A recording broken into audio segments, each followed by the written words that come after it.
নমস্কার বন্ধুরা, অনুজ কিচেন চ্যানেলে সবাইকে স্বাগতম। আজ তোমাদের সাথে শেয়ার করব গরম ভাতের সাথে খেতে এক সুস্বাদু রেসিপি, নিরামিষ মোচার ঘন্ট। তো চলো বন্ধুরা, দেখে নেওয়া যাক। এখানে মোচাকে কেটে ভালোভাবে ধুয়ে নিয়েছি। এখানে আলু ও বেগুনকে ছোট ছোট পিস করে কেটে নিয়েছি।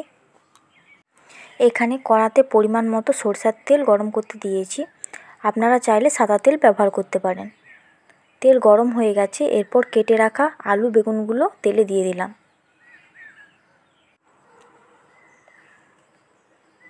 দিয়ে দিলাম স্বাদ মতো লবণ।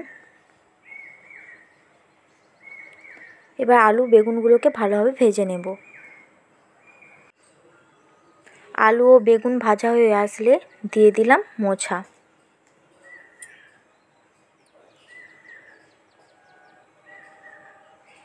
আবারও ভালোভাবে সবজিগুলোকে ভেজে নেব।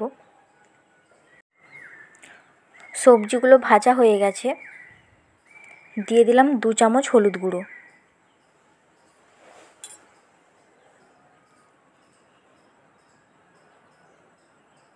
1 চামচ লঙ্কা গুঁড়ো দিলাম, 1 চামচ জিরে গুঁড়ো দিলাম।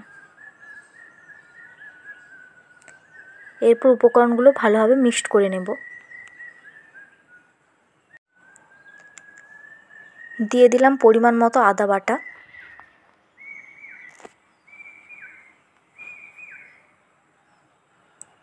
আবারও ভালোভাবে মিক্সড করে নিলাম।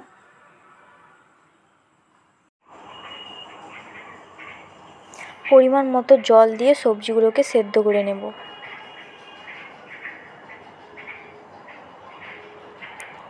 আবারও ভালোভাবে একটু নেড়েচেড়ে নিলাম। সবজিগুলো যাতে সেদ্ধ হয়ে যায় তার জন্য ঢেকে দিলাম। দেখুন সবজিগুলো সেদ্ধ হয়ে গেছে।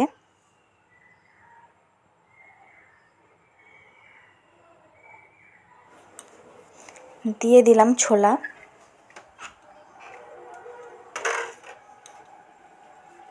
ছোলাটা ভালোভাবে সবজির সাথে মিক্সড করে নিলাম। এরপর একটি প্লেটে তুলে নেব। কড়াতে অল্প পরিমাণে তেল গরম করতে দিয়েছিলাম। তেল গরম হয়ে গেছে, দিয়ে দিলাম একটি তেজপাতা আর একটি শুকনো লঙ্কা। দিয়ে দিলাম 5 ফোড়ন।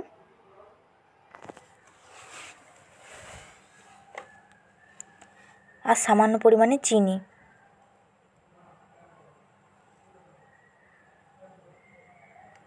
দিয়ে ভালোভাবে ভেজে নিলাম। দিয়ে দিলাম সিদ্ধ করে রাখা মোচার ঘন্ট। ভালোভাবে একটু নেড়ে চেড়ে নিলাম।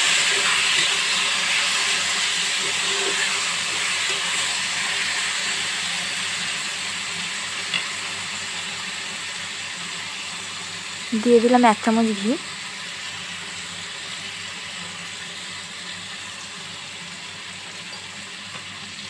ঘিটা ভালোভাবে মিক্সড করে নেব। তো তৈরি হয়ে গেল নিরামিষ মোচার ঘন্ট। আপনারা বাড়িতে ট্রাই করে দেখতে পারেন। আপনাদের এই রেসিপিটা যদি ভালো লেগে থাকে অবশ্যই চ্যানেলটিকে লাইক, শেয়ার, কমেন্ট করে দিবেন আর সাবস্ক্রাইব করতে ভুলবেন না।